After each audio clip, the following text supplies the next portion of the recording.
Vamos a considerar que brevemente, la enfermedad inflamatoria intestinal en niños representa el 20 al 30% de todos los casos de enfermedad inflamatoria intestinal.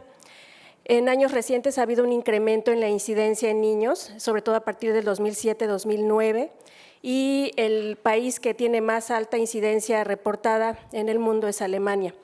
Aunque este es el que más tiene, en otros países, sobre de Europa o de Estados Unidos y Canadá, tenemos una tendencia similar. Predomina un poquito más en niños en hombres y en esos países también predomina la enfermedad de Crohn. En Latinoamérica hay pocos datos, existe una encuesta de la Sociedad Latinoamericana de Gastroenterología y Nutrición Pediátrica, en la cual se hizo un análisis durante el 2005 a 2016 de 9 países, donde incluyeron más de 600 niños, y en esto se estableció una prevalencia de colitis ulcerosa del 78%, seguida por enfermedad de Crohn. Predominó más la colitis ulcerosa con una relación de 4.6 a 1.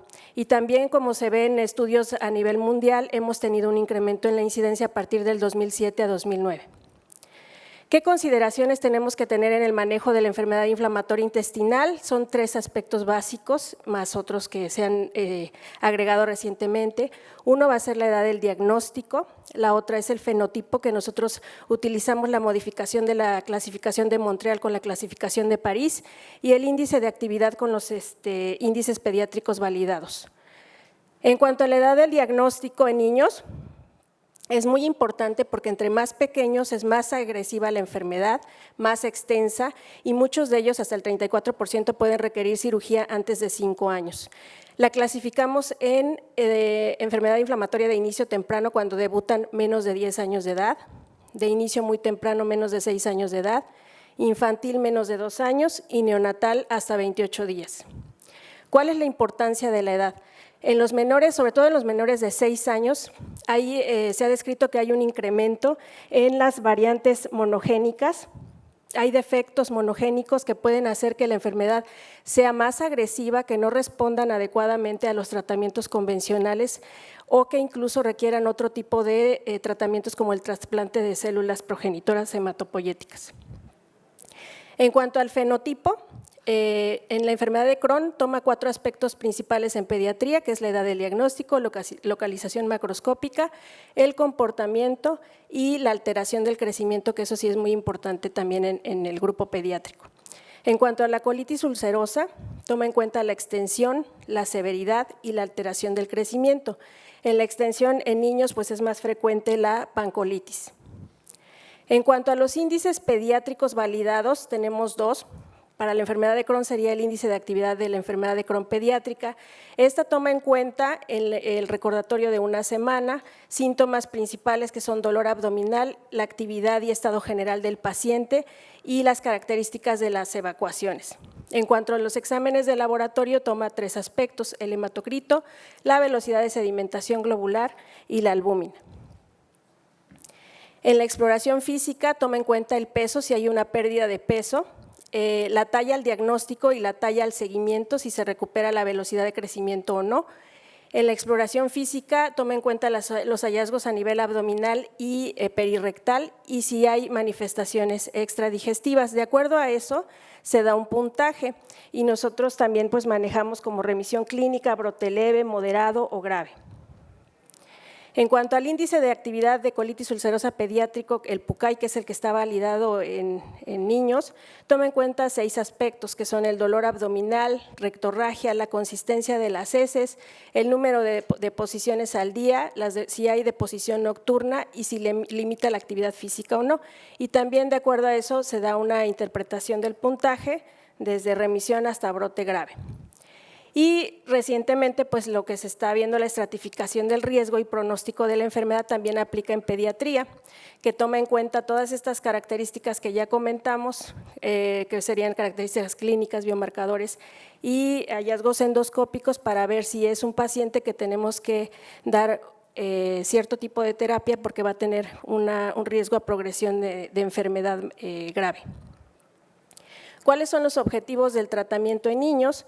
Primero, pues va a ser alcanzar la curación de la mucosa, minimizar la incapacidad, restaurar la calidad de vida, controlar los síntomas, pero también garantizar el adecuado crecimiento y desarrollo del niño. Existen guías en pediatría, la última de colitis ulcerosa que maneja tanto en colitis ulcerosa grave como en paciente ambulatorio, que se hizo por el Grupo Europeo de Colitis y Crohn, junto con la Sociedad Europea de Gastroenterología y Nutrición Pediátrica en el 2018. Y otras dos guías que están en enfermedad de Crohn, una canadiense del 2019 y la última del 2021, que también se hizo por este mismo grupo. ¿Qué toma en cuenta la última guía de enfermedad de Crohn? Primero, como ya vimos que si tenemos una enfermedad de Crohn activa, tenemos que estratificar riesgo, y si tenemos un riesgo bajo a medio, nuestro niño puede ser candidato a manejo con nutrición enteral exclusiva y corticosteroides. Pero si tiene un riesgo alto, entonces en todos los casos se inicia con agentes anti-TNF, que puede estar combinado o no con cirugía. En el caso de la enfermedad de Crohn luminal activa, ya que tenemos el riesgo si es bajo o alto, tenemos que considerar en riesgo bajo si existe retardo en el crecimiento y si este es severo. Si este es severo, aunque esté como riesgo bajo, tendríamos que iniciar la inducción a la remisión con agentes anti-TNF e incluso considerar la combinación con inmunomoduladores. Si el retardo en el crecimiento no es severo, entonces nuestra primera elección va a ser la nutrición enteral exclusiva o el corticosteroide. Vamos a evaluar al paciente a las 12 semanas y entonces si nosotros alcanzamos nuestro objetivo de tratamiento, que en este caso sería llevarlo a la remisión clínica y mejorar los marcadores serológicos, podemos continuar nuestra terapia de mantenimiento con metotrexato o tiopurina. Y si esto no sucede, entonces tenemos que escalar a un agente anti-TNF. En el caso de que nuestro paciente sea de riesgo alto, no vamos a pasar por nutrición enteral ni corticosteroides. La indicación sería iniciar con agentes anti-TNF y evaluar igual a las 12 semanas. Si a las 12 semanas logro que esté bien mi paciente, logro mi objetivo, lo paso a mantenimiento, igual con anti-TNF, combinado con metotrexato o tiopurina.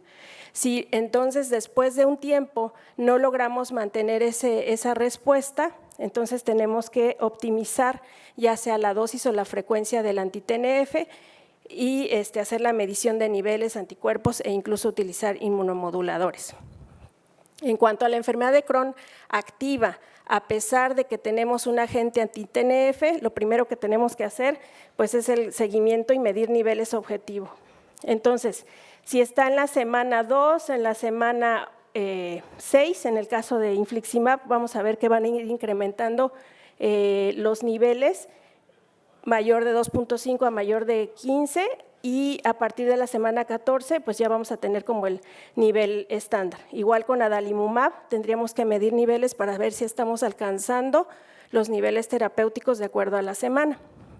Entonces, si nuestros niveles están bajos, lo que tenemos que hacer es determinar si hay anticuerpos. Si hay anticuerpos altos, en este caso si fuera infliximab, la indicación sería cambiar a adalimumab. Si en el caso de los anticuerpos no estuvieran presentes, también tenemos que ver si no hay una pérdida de respuesta y se tiene que escalar el medicamento, o bien si los anticuerpos están en rango, ver si ha perdido respuesta y se tiene que cambiar el tipo de biológico. En cuanto a los tratamientos en falla para alcanzar a mantener la remisión, que ya sería nuestra opción alternativa al anti-TNF en niños, únicamente se han hecho más estudios con ustekinumab y vedolizumab. Y de estos existe un estudio que, pues ese yo creo que va a publicarse apenas, que es el estudio UNISTAR, en el cual se evaluaron niños durante un periodo de 4 años y evaluaron dosis alta y dosis baja, y se vio que los resultados eran similares a los adultos y que era una alternativa para los niños con enfermedad de Crohn. En cuanto a la enfermedad de Crohn perianal y fistulizante en niños, la indicación de primera línea para inducción y mantenimiento de remisión son los agentes anti-TNF y obviamente la combinación también con procedimientos quirúrgicos, antibióticos y que pueden requerir niveles más altos séricos del infliximab. Existe también un plan de esquema de descenso en pediatría, que pues va a ser de acuerdo al peso, se modificó un poco al esquema previo. Dependiendo la semana en la que se encuentre, es como vamos a ir descendiendo el aporte de prednisona o prednisolona. En cuanto a la colitis ulcerosa aguda con brote grave, en los primeros 2 días, según las guías, lo que vamos a evaluar primero es cómo está nuestro paciente, si no hay una infección o alguna complicación agregada que esté haciendo que tenga un brote grave. Son pacientes que se tienen que hospitalizar y nosotros manejamos metilprednisolona intravenosa, la dosis de 1 a 1.5 miligramos kilo día, que puede ir en 1 o 2 dosis. En esos primeros días, pues tenemos que estar descartando pues, causas infecciosas. Si por alguna razón se inició aminosalicilato, suspenderlo, ver que no evoluciona en megacolon tóxico. En el caso de los niños, también tenemos que medir el diámetro de colon transverso, si este es mayor de 40 milímetros en menores de 10 años y tiene signos de toxicidad como son taquicardia, desequilibrio hidroelectrolítico, alteración neurológica, pues es un paciente que puede requerir cirugía. En el día 3, pues vamos a evaluar si hay un descenso o no de nuestro índice de actividad clínica, que es el PUCAI, que es el que les comentaba previamente. Si vemos que no desciende, entonces ya tenemos que estar viendo si no se requiere seguimiento por cirugía o incluso realizar una sigmoidoscopía y evaluar si no hay presencia de citomegalovirus. Si a pesar de esto vemos que en el día 5 sigue con un brote grave, entonces tenemos que iniciar segunda línea de tratamiento y en este caso pues sería con el agente anti-TNF, tacrolimus o ciclosporina e incluso la colectomía. En cuanto a los medicamentos de segunda línea, nada más esto es para recordar que la ciclosporina y tacrolimus no van a ser para mantenimiento, solamente para inducir a la remisión y tenemos que buscar alternativa para tratamiento. En cuanto a la terapia antibiótica de rescate en brote grave de colitis ulcerosa, sí hemos empleado cócteles dependiendo de la edad, mayor o menor de 7 años, combinaciones de 3 o 4 antibióticos, como una medida para evitar la colectomía junto con todos los medicamentos que ya comentamos. Y sí se ha visto que en la mayoría de los casos, no en todos, se logró disminuir la actividad clínica con el descenso del PUCAI y mejorar algunos biomarcadores. En cuanto a la ileostomía, para hacer que el paciente tenga reposo colónico en un brote grave refractario en lo que actúan los medicamentos, como una medida tratando de también evitar o posponer la colectomía, sobre todo si son niños muy pequeños, sí se ha visto que ha mejorado algunos parámetros, sobre todo los días de estancia hospitalaria, el número de hospitalizaciones y también mejoran patrones de crecimiento.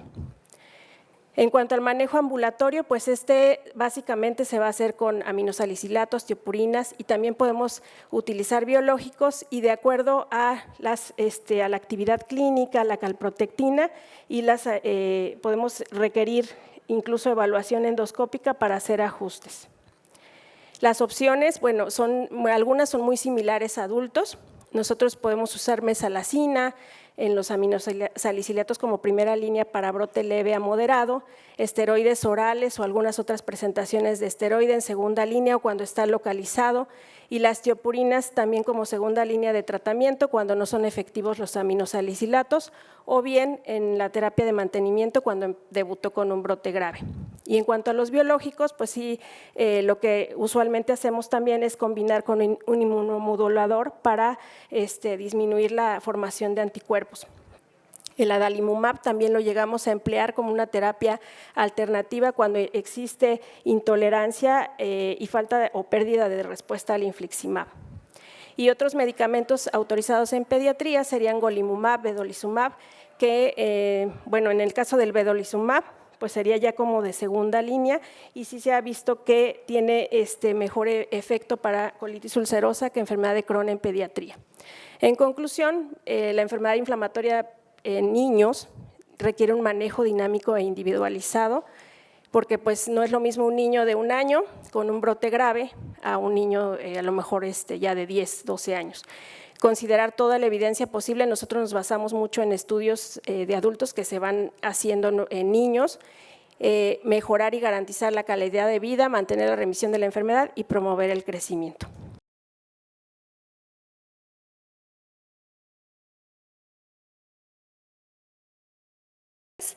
Y bueno, cuando yo quiero ejemplificar de forma gráfica cómo es la evolución de la enfermedad inflamatoria intestinal, en este caso la colitis ulcerativa, me gusta usar en especial con los pacientes la analogía de una montaña rusa, donde la evolución de la enfermedad va a tener altas y bajas, periodos de remisión y periodos de recaída. Entonces, en esta oportunidad nos vamos a enfocar en esta zona de la montaña, tomando en cuenta que hasta el 25% de los pacientes con colitis ulcerativa se van a encontrar en actividad grave y van a requerir hospitalización.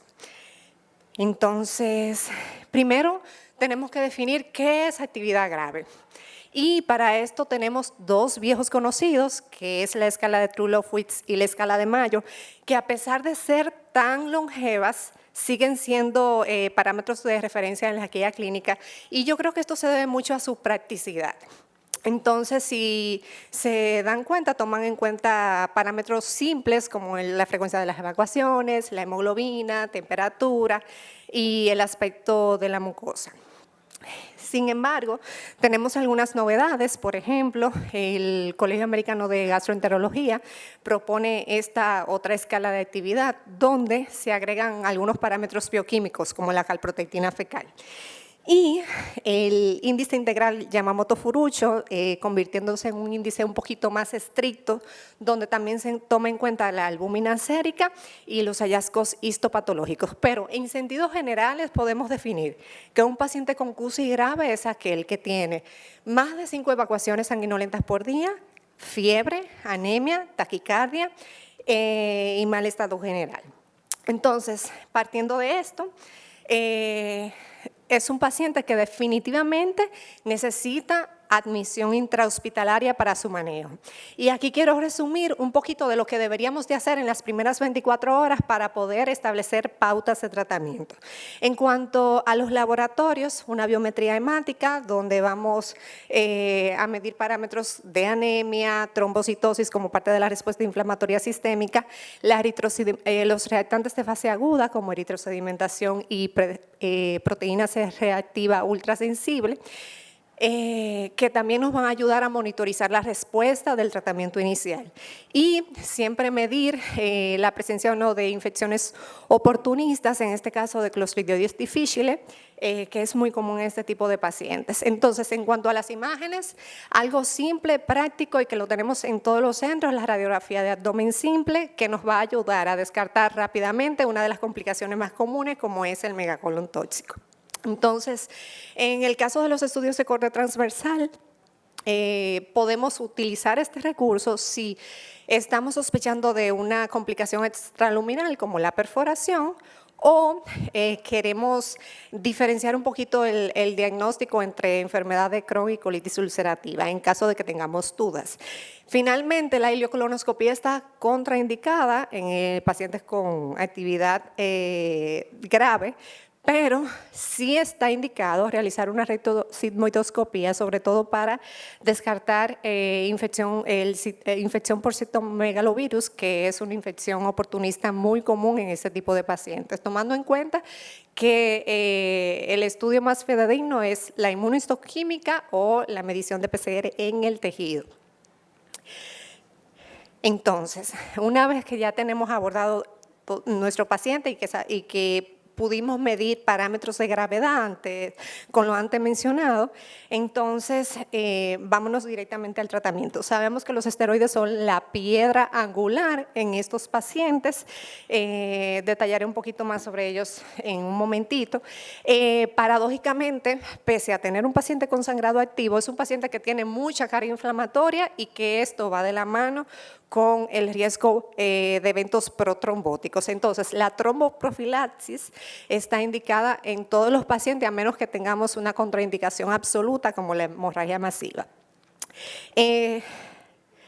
El tratamiento de las infecciones oportunistas antes mencionadas debe de ser parte del manejo, y aquí es donde está justificado el papel de los antibióticos en caso de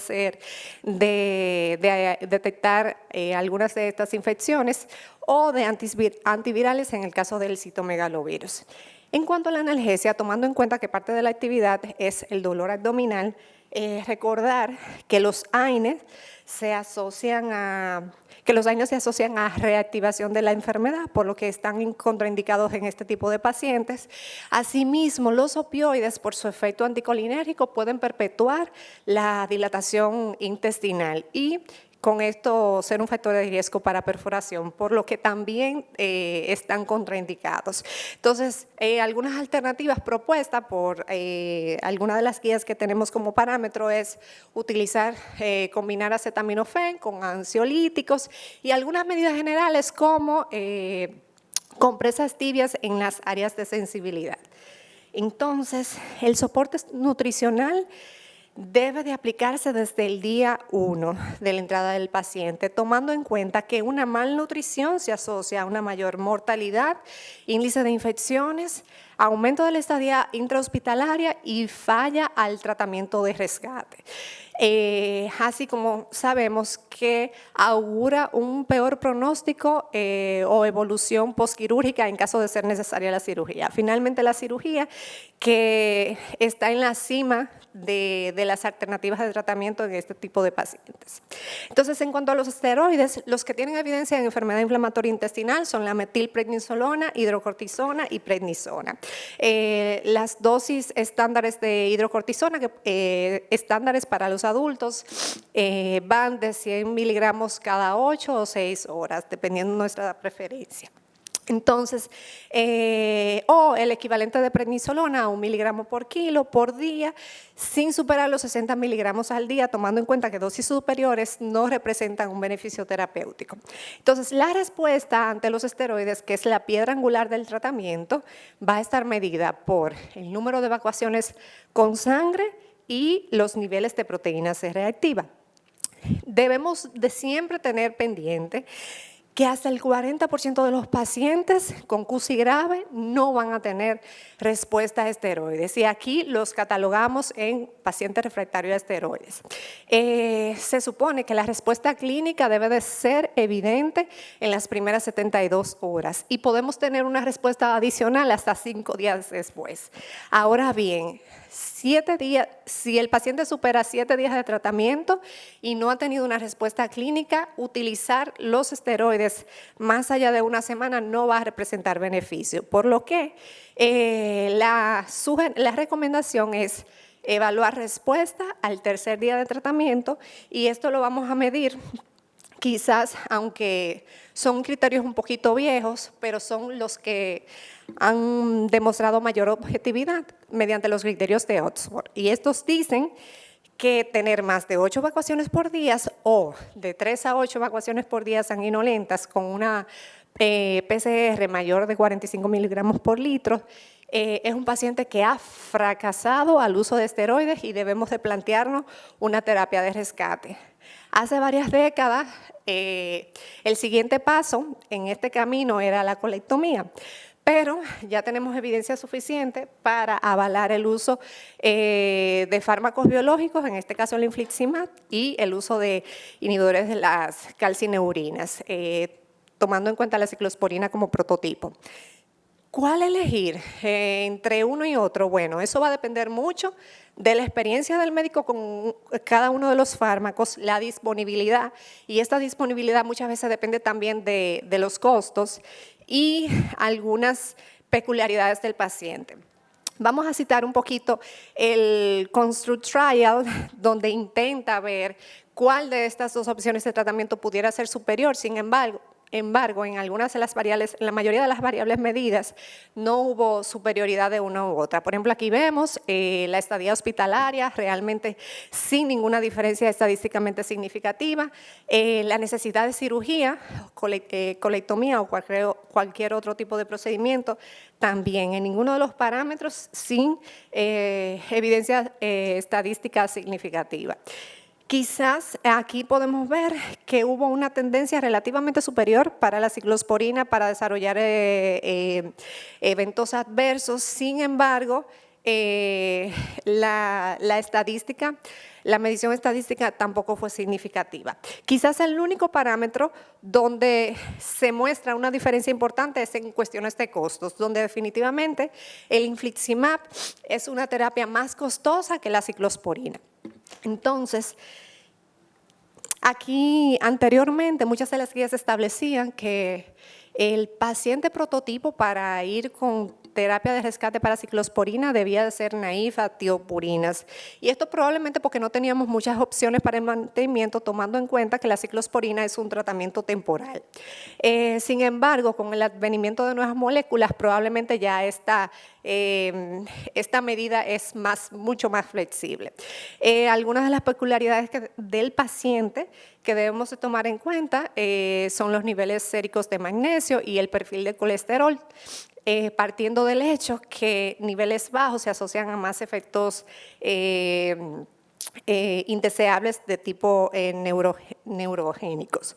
Las dosis recomendadas van de 2 a 4 miligramos por kilo con una medicación inicial endovenosa y con un posterior traslape oral de 4 a 8 miligramos por kilo, tomando en cuenta que para la medicación con este fármaco necesitamos una monitorización estrecha de sus niveles séricos. Los objetivos son de 150 a 350 nanogramos por mililitro. En cuanto al infliximab, nuestra otra alternativa de rescate, dos variables importantes en el paciente que nos pueden ayudar a predecir si él va a tener buena respuesta o si es candidato al infliximab, es que la carga inflamatoria ha demostrado que hay grandes pérdidas intestinales de infliximab y también aumento del metabolismo de la molécula, por lo que estos pacientes probablemente van a necesitar dosis más alta o no tengan la respuesta esperada con la medicación con infliximab. Asimismo, los pacientes que tienen hipoalbuminemia. Entonces, las dosis que ya sabemos recomendadas son de 5 miligramos por kilogramos con una inducción a la semana 0, 2 y 6. Y pasamos al top de esta montaña, donde la cirugía está en la cima de la pirámide del tratamiento. De por sí, un paciente con colitis ulcerosa tiene un riesgo acumulado de hasta un 10% de colectomía, de hasta un 10 a un 15% de colectomía en los casos de moderado a severo. Y si para empeorar el escenario el paciente está hospitalizado y tiene una colitis grave, esto aumenta hasta un 30%. Se supone que es una alternativa de manejo cuando ya el paciente ha pedido respuesta a esteroides, cuando no ha respondido al tratamiento de rescate y pues bueno, ahí tiene la indicación de cirugía. Sin embargo, estos pasos no tienen que ser obligatoriamente agotados si tenemos por lo menos una de 4 condiciones. Dígase, megacolon tóxico, falla multiorgánica, perforación o hemorragia evasiva. Si el paciente nos llega en cualquiera de estas condiciones, es un paciente que debe de ir directo a cirugía, tomando en cuenta que posponer una cirugía con una indicación concreta aumenta la mortalidad de estos pacientes. No quería concluir esta conferencia sin hacernos la pregunta de cuál es el papel de las nuevas terapias en el manejo de la colitis grave. Realmente el papel de todos estos, tanto de los anti-JAK, de las antiintegrinas, en fin, todos los que vemos en esta diapositiva, tienen un papel definido en la colitis de moderada a severa que ha fallado al tratamiento convencional. Y también un papel en el mantenimiento de los pacientes que se han hospitalizado por colitis grave y que respondieron a esteroides. Ahora bien, está un poquito cuestionable o pudiera yo decir, todavía no está bien definido cuál es el papel de estos en los pacientes con colitis grave que no respondieron a esteroides, donde ninguna de estas moléculas al momento ha demostrado superioridad a las terapias de rescate que ya yo mencioné, dígase ciclosporina o infliximab, y probablemente esto está asociado a que tienen un mecanismo de acción mucho más lento. Entonces, para concluir, yo creo que podemos resumir todos los mensajes que deberíamos llevarnos a nuestro consultorio, escenificando 3 escenarios. El primer escenario es un paciente que ya determinamos que tiene colitis grave, necesita hospitalización y es naif a todas las terapias. Probablemente es un paciente que está debutando con la enfermedad. Pues aquí tranquilamente podemos establecer una estrategia step up, donde empezamos tratamiento con esteroides sistémicos, logramos la respuesta clínica y bueno, preparamos un mantenimiento con 5-ASA y en caso de ser necesario tiopurinas. El siguiente escenario número 2, un paciente refractario a esteroides, o sea, intentamos la estrategia del primer escenario, no nos funcionó y aquí lo primero que tenemos que hacer siempre es descartar infecciones oportunistas que no sean las que nos estén solapando los síntomas de una colitis activa. Y si esto se descarta, pues entonces elegir una de 2 estrategias, rescate con infliximab para un mantenimiento posterior con infliximab o rescate con ciclosporina para proyectarnos con un mantenimiento a base de tiopurinas o de biológicos incluidos en las nuevas moléculas. Ahora bien, este escenario que suele pasar y que ya se hace un poquito más complejo, un paciente con CUSI grave con exposición previa a biológicos, tomando en cuenta que precisamente los biológicos van a ser la terapia de rescate y de mantenimiento. Entonces, siempre responder, este paciente tiene infecciones oportunistas que tratar. Si no es así y el biológico previo fue un anti-TNF, entonces debemos de cuestionarnos si falló el mecanismo de acción.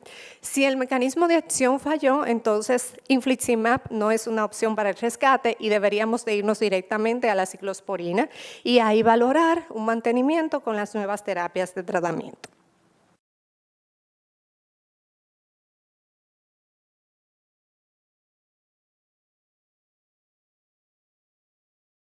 El día de hoy vengo con el tema de manifestaciones extraintestinales en la enfermedad inflamatoria intestinal y vamos a salirnos un poquito del intestino y ver cómo esta enfermedad en el proceso inmunológico también se va a manifestar como una enfermedad sistémica y va a afectar otros órganos.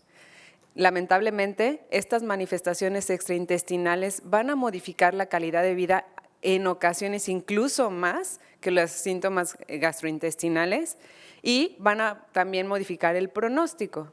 Sabemos que la colangitis esclerosante primaria aumenta el riesgo para desarrollar cáncer colorectal.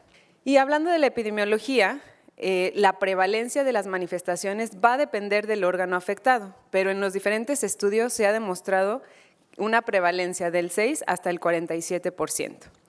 De acuerdo al subtipo de la enfermedad inflamatoria intestinal, en enfermedad de Crohn con actividad colónica se puede tener una prevalencia del 64% y en colitis ulcerosa del 31%. Durante la evolución de la enfermedad, entre más tiempo tengamos esta enfermedad, tenemos mayor riesgo de desarrollar manifestaciones extraintestinales. Casi el 25% han reportado múltiples manifestaciones, incluso hasta 5 manifestaciones. De acuerdo al tiempo del diagnóstico, el 26% de los pacientes reportaron síntomas extraintestinales hasta 5 meses previo al diagnóstico de la enfermedad inflamatoria intestinal, pero sigue siendo mayor prevalencia después del diagnóstico de la enfermedad inflamatoria intestinal en el 74% en los primeros 92 meses después del diagnóstico. Se puede manifestar en los diferentes órganos del sistema. Las principales o las más comunes son en ojo, en piel, en músculo esquelético y hepatobiliares. Con respecto al género, en las mujeres es más frecuente la uveitis y la epiescleritis y a los hombres, colangitis esclerosante primaria y la espondilitis anquilosante. Diferentes estudios han demostrado que los factores de riesgo relacionados para manifestar estos síntomas son una enfermedad inflamatoria intestinal diagnosticada en jóvenes o temprano, ser género femenino, tener tabaquismo y obesidad. Hasta ahorita son los factores de riesgo relacionados. ¿Qué los desarrolla? Sigue siendo desconocido. Hay varias hipótesis, pero en general voy a tratar de decirles las dos vías principales. La etiopatogenia, la primera vía es que empieza un evento de inflamación en el intestino y se traslada a otros órganos. Y la otra vía es que existe ese proceso inflamatorio intestinal y se agrega un proceso inflamatorio en otro órgano, pero ese cuando se agregue se inicia y se perpetúa por la inflamación en el intestino. Por eso la Organización Europea de Colitis Ulcerosa y Enfermedad de Crohn definen dentro de estas dos vías a las manifestaciones extraintestinales como una patología inflamatoria en un paciente con enfermedad inflamatoria intestinal que se encuentra fuera del intestino y su patogénesis depende de las respuestas inmunitarias del intestino.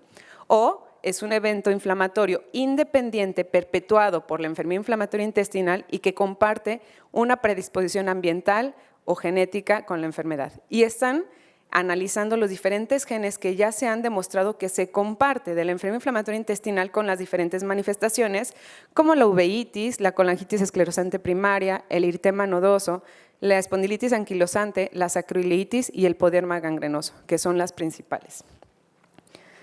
Dentro de estas manifestaciones participan factores genéticos, ambientales, inmunológicos y de la permeabilidad intestinal. Dentro de los factores genéticos se han visto que del 25 al 78% son positivos para HLB27 de los pacientes con espondilitis anquilosante. Incluso en biopsias de pacientes de reuma que tienen el diagnóstico de espondilitis anquilosante, que les hacen ileocolonoscopías, hasta el 60% tienen inflamación ileal asintomática y de ellos el 20% van a desarrollar la enfermedad inflamatoria intestinal. Esa es una muy buena área de oportunidad para poder identificar qué tanto se van a tratar los pacientes previo a las manifestaciones gastrointestinales y si realmente lo deberíamos de hacer. Los factores ambientales, el más específico, tabaco. El fumar tabaco aumenta el 10% el riesgo para desarrollar estas manifestaciones. De los factores inmunológicos, que hay muchísimas vías en investigación, una de las principales es la de respuesta inflamatoria de anticuerpos en respuesta a anticuerpos específicos intestinales. El mejor ejemplo son los leucocitos intestinales. Los leucocitos intestinales, cuando hay inflamación, van a interactuar con la proteína de adherencia endotelial BAP1, y que esta está sobreexpresada en procesos inflamatorios. Y esa sobreexpresión y esa interacción va a hacer que los leucocitos intestinales migren y se puedan adherir a la membrana sinovial, dando manifestaciones articulares. Entonces, eso es lo importante de todas estas vías que están participando, que están haciendo la inflamación. Por último, y la que está teniendo más auge, la permeabilidad intestinal. Los metabolitos de las bacterias, como los lipopolisacáridos, se han visto que al entrar por la permeabilidad intestinal migran a los órganos, haciendo el proceso inflamatorio en los diferentes órganos. Tratando de hacer como un conjunto y organizar la inflamación de las manifestaciones extraintestinales, se lograron identificar tres grupos principales. El primer grupo, las manifestaciones con actividad inflamatoria paralela al del intestino, que es la artritis periférica, el eritema nodoso, la estomatitis aftosa y la epiescleritis. En el segundo grupo, las que son independientes a la actividad intestinal, como el pioderma gangrenoso, uveitis, espondilitis anquilosante y colangitis esclerosante primaria. En el tercer grupo, y las más frecuentes que podemos ver diario en los pacientes, son las consideradas secundarias al metabolismo y afección orgánica de la enfermedad o al tratamiento. Y ya son estas manifestaciones de anemia, osteoporosis, amiloidosis, litiasis renal o biliar, etc.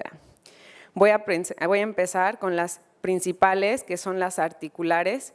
Como sabemos, no hay un diagnóstico o más bien criterio definitivo para el manejo e identificación de estos pacientes que son artritis más enfermedad inflamatoria intestinal, y podemos tener todo este tipo de síntomas y con las diferentes prevalencias. Lo más común, el dolor lumbar, la sacroilitis y el dolor lumbar de estado inflamatorio, que lo podemos ver muy frecuente en la consulta. El grupo europeo, el grupo europeo intenta o lo que utiliza son los criterios de espondiloartropatías inflamatorias para incluirnos en esos pacientes. En ese grupo o en esa definición definen la espondiloartropatía axial como pacientes con dolor lumbar de más de 3 meses de evolución y de edad de inicio menor a 45 años en los que se cumple el criterio de imagen, que es la sacroiliitis definitiva en resonancia magnética, y al menos uno de los clínicos, que son toda la lista que tiene de tipo A. Lumbalgia de características inflamatorias, identifiquemos esto como el de inicio insidioso, de predominio nocturno, el que va a tener rigidez matutina de más de 30 minutos, el que no va a mejorar con el reposo y el que va a responder a AINES, es como lo característico de estos procesos inflamatorios. Entesitis, dactilitis, buena respuesta a antiinflamatorios no esteroideos, tener un familiar de primero o segundo grado de espondilitis anquilosante, uveitis anterior, psoriasis, la enfermedad inflamatoria intestinal, que es donde entramos nosotros, y PCR elevada. Estos serían los criterios, o bien un criterio clínico y al menos 2 de los criterios clínicos, que es el genético más el HLA-B27 positivo.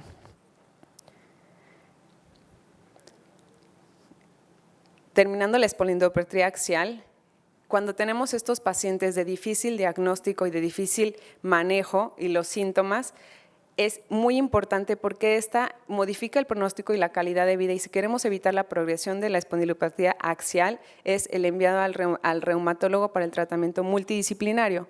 Muchos pacientes requieren parte de esta terapia biológica para poder detener la progresión de la enfermedad.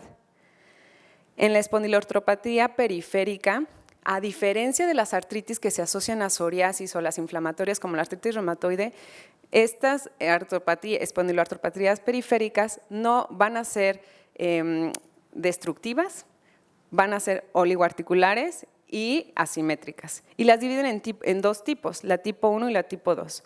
La tipo 1 es oligoarticular, la evidencia de inflamación y dolor, afecta menos de 5 articulaciones, síntomas agudos y autolimitados, sin daño articular permanente y se relaciona a los brotes de la enfermedad inflamatoria intestinal.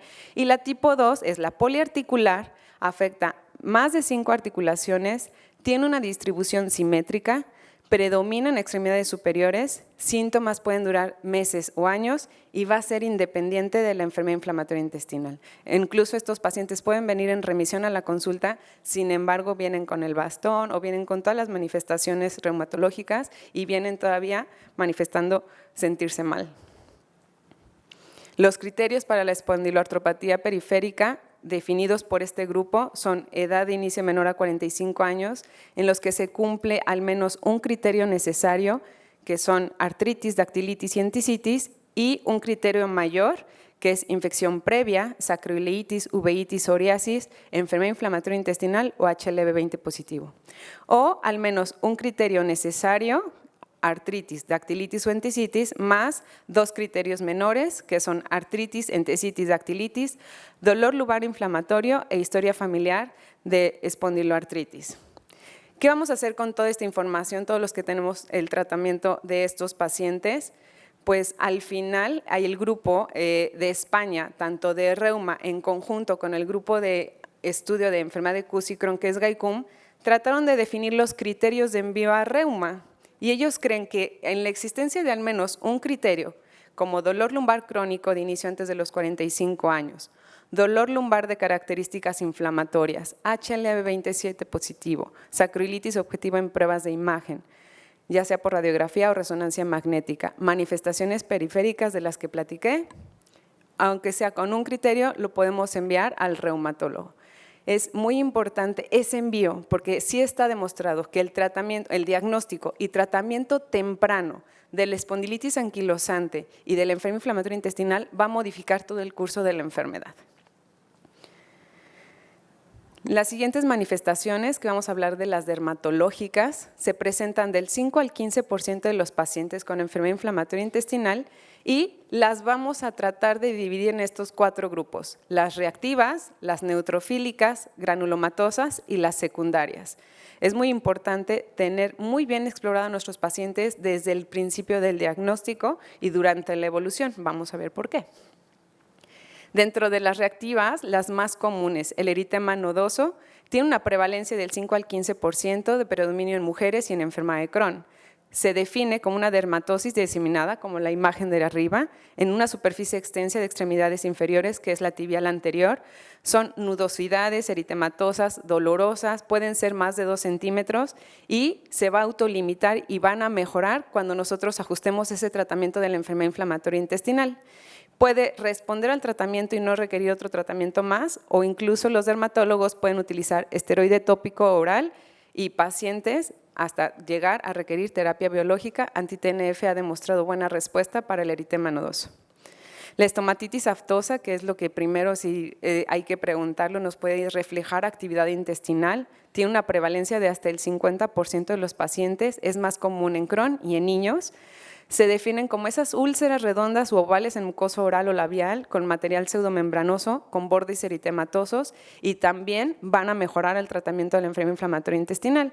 El dermatólogo lo único que les suele dar son esteroides tópicos si son de difícil respuesta y anestésicos locales.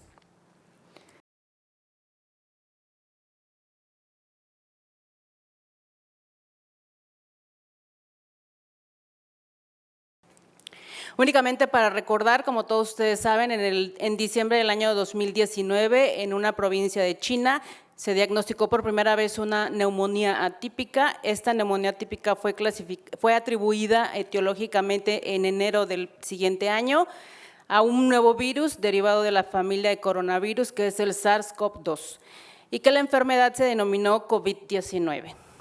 La Organización Mundial de la Salud declaró como una emergencia mundial de salud a la enfermedad condicionada por SARS-CoV-2 en el mes más o menos de marzo del año 2020 y finalizó ya esta emergencia mundial recientemente el 5 de mayo de este año.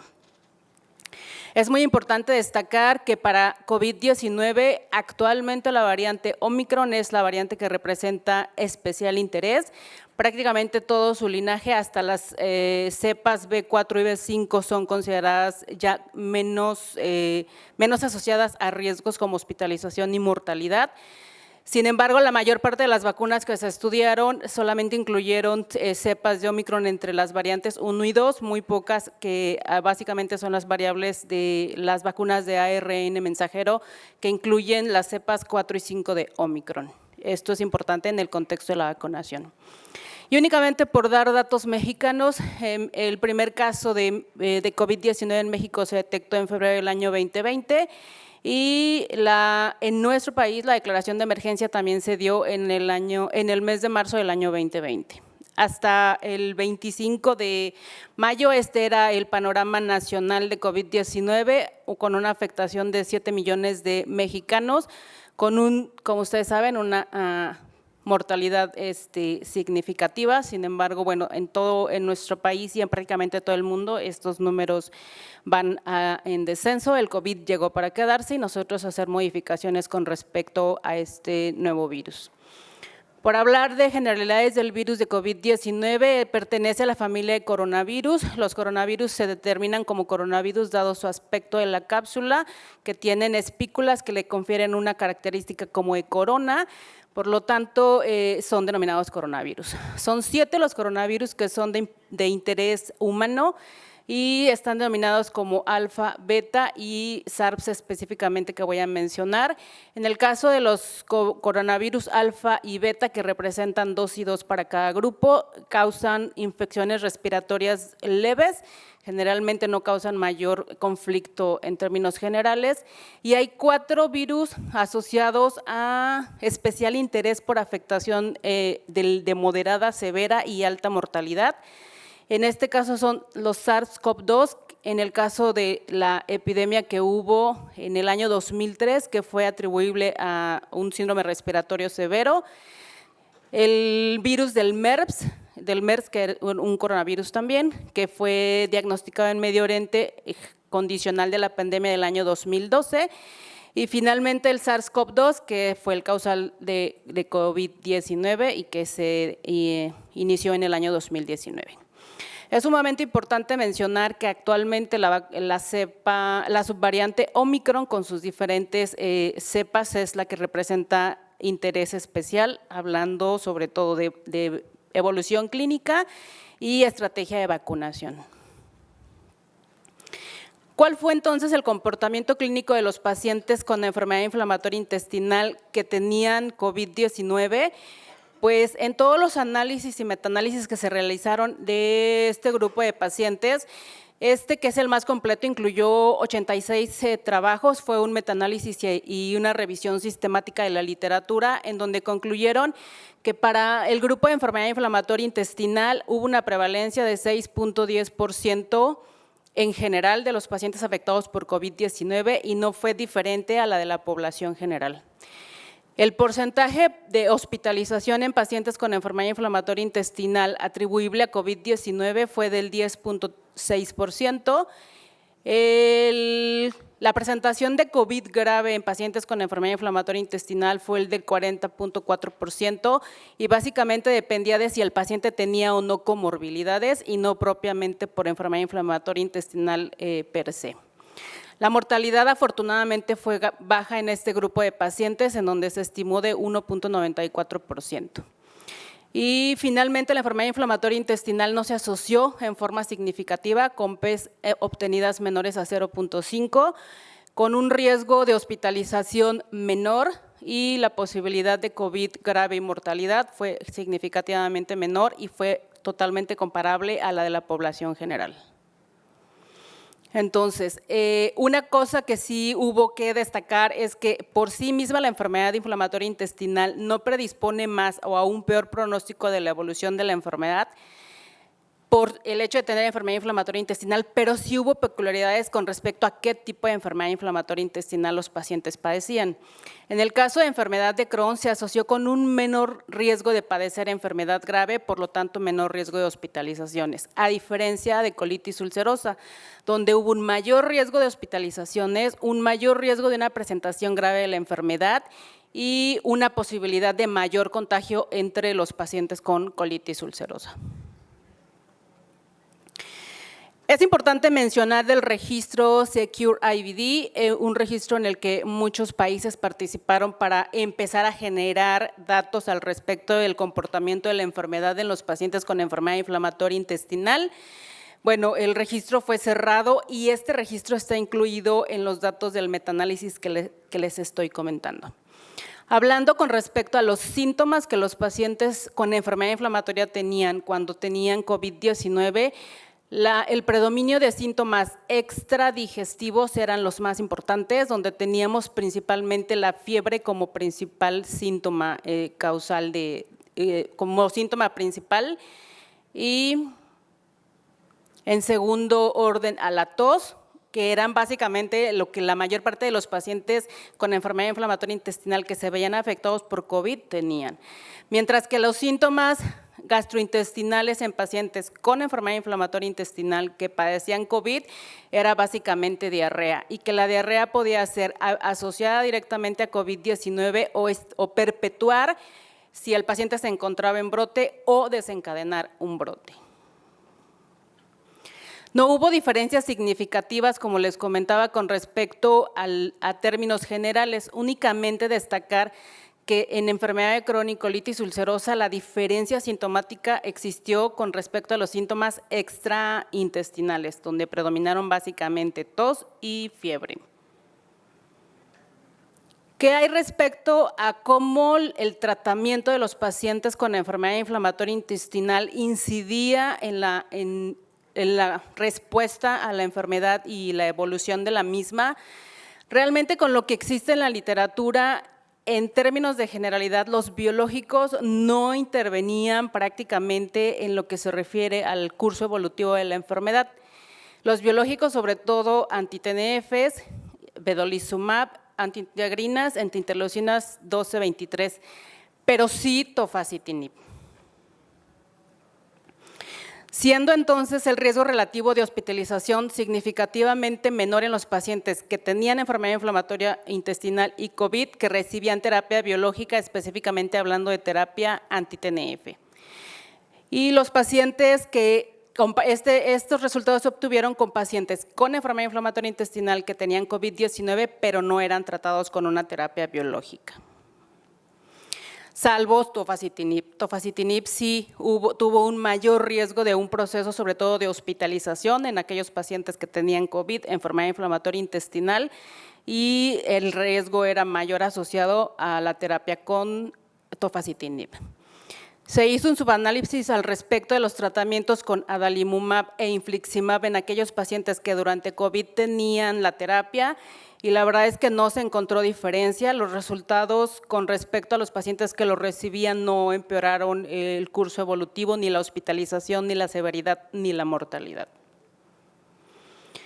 En el caso de vedolizumab y de ustekinumab, sí hubo diferencias con respecto a una posibilidad mayor de pacientes hospitalizados con una tendencia a enfermedad grave en el grupo de los pacientes que eran tratados con vedolizumab, y no sucedió así en los pacientes tratados con ustekinumab. También evaluaron la posibilidad de mayor riesgo asociado a aquellos pacientes que tenían terapia biológica anti-TNF que estaban asociados a un inmunosupresor. Básicamente, este inmunosupresor era azatioprina. Y se encontró que, bueno, en el caso de la terapia combinada con anti-TNFs, un inmunomodulador, sí hubo un poquito mayor de riesgo de los pacientes que eran hospitalizados, un comportamiento un poco más grave de la enfermedad, pero no incrementó la mortalidad. Este es el análisis al respecto de todos los pacientes que usaban terapia biológica, todos los mecanismos de acción, y no hubo una significancia relacionada para que el pronóstico en mortalidad fuera mayor en estos pacientes que tenían enfermedad inflamatoria y COVID-19. Al momento de cuando se hicieron los primeros análisis de los datos que se obtenían en enfermedad inflamatoria intestinal, se trabajó por desarrollar cuáles eran o intentar investigar cuáles eran los factores de riesgo que podían potenciar una mala evolución de la COVID-19 durante enfermedad inflamatoria intestinal, y se determinó que la edad avanzada en aquellos pacientes mayores de 65 años, en aquellos pacientes que eran fumadores, en aquellos pacientes que tenían dosis altas de esteroides, considerando una dosis alta por arriba de 20 miligramos, en las pacientes embarazadas y niños como poblaciones susceptibles, y en aquellos pacientes que tenían comorbilidades específicas como diabetes mellitus, hipertensión arterial y hepatopatías crónicas, sí podía predecir un peor pronóstico de la evolución de la enfermedad, o bien cuando tenían COVID-19 y estaban en un brote. Sí se desarrollaron herramientas digitales para poder predecir el riesgo de los pacientes con enfermedad inflamatoria intestinal y COVID-19. Actualmente no pude traer la liga porque tiene copyright, pero está disponible en forma libre el artículo en los buscadores, y es muy interesante porque hay riesgos para estratificar pacientes con enfermedad inflamatoria intestinal en muchos conceptos, si están en brote, si no están en brote, o si los pacientes fueron vacunados o no fueron vacunados. Creo que al final, aun cuando no tenemos ya la intensidad de la pandemia, nos vamos a quedar con el virus toda la vida, entonces pueden ser de utilidad. Y finalmente voy a hablar de vacunación, cuál fue el comportamiento o cuál es la tendencia de la vacunación en los pacientes con enfermedad inflamatoria intestinal. Y se considera que en personas inmunocomprometidas, hablando específicamente de aquellos pacientes que son sometidos a terapias inmunosupresoras, que tienen VIH o inmunodeficiencia común variable, se hacen recomendaciones específicas por parte del grupo de estudio de la Organización Mundial de la Salud, y sí les confiere un riesgo adicional a este grupo de pacientes. El objetivo de la vacunación básicamente es proteger a los pacientes de complicaciones severas atribuibles a la evolución de la enfermedad, y que por supuesto va a reducir de esta manera la mortalidad generada de la enfermedad. Y que el esquema recomendable en este grupo de pacientes debe ser un esquema completo que se considera de 2 dosis más una dosis que se adiciona y puede mejorar los resultados. El efecto de la vacuna en los pacientes con enfermedad inflamatoria intestinal pues realmente no fue diferente al de la población general, a pesar aún de cualquier terapia inmunosupresora que tuvieran concomitantemente. De manera que la respuesta inmune fue igual para todos. El esquema completo se considera 2 dosis más una de refuerzo en estos pacientes que tienen inmunocompromiso. La seropositividad de la vacuna en los pacientes con enfermedad inflamatoria intestinal tuvieran o no una terapia biológica fue del 97.8% después de haber aplicado la segunda dosis. La formación de anticuerpos en este grupo de pacientes vacunados puede estar relacionado un poco a la edad, al tipo de vacuna que se aplica y al tratamiento que tiene. Específicamente se hace un señalamiento con respecto a los inmunosupresores, sobre todo a azatioprina, que puede reducir la inmunogenicidad de la vacuna.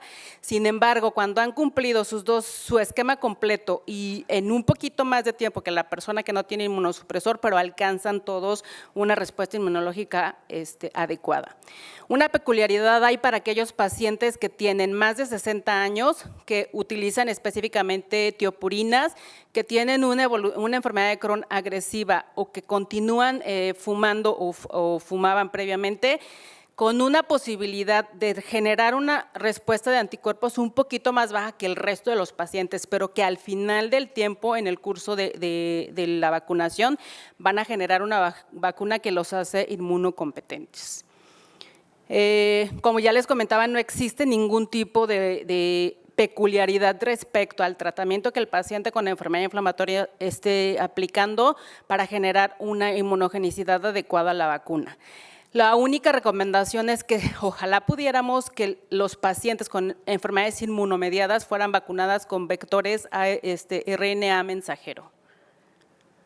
Las poblaciones especiales tampoco tienen diferencia. La recomendación general es que aquellas mujeres embarazadas y las que estén lactando,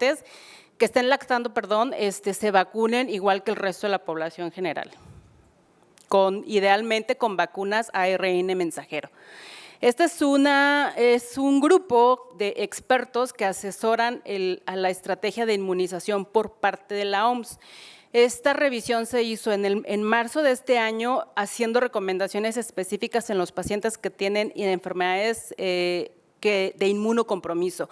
Hacen señalamiento para grupo VIH, para pacientes con tratamientos de quimioterapia o para pacientes que tienen terapia inmunosupresora. Y al respecto es que insisten que tengan un esquema completo de 2 vacunas más un refuerzo y que idealmente este grupo de pacientes se beneficie de tener un vector de vacuna que sea ARN mensajero. No hay una necesidad demostrada por la OMS de tener un refuerzo fuera de este esquema y la única recomendación es que va a depender con respecto a la Organización Mundial de la Salud de la situación política, económica y de salud de cada país. Finalmente, para concluir, pues comentar que la población de enfermedad inflamatoria intestinal no se comporta diferente a la población general cuando tiene COVID-19. Puede ser que un poco de peores desenlaces se encuentren en el grupo de colitis ulcerosa.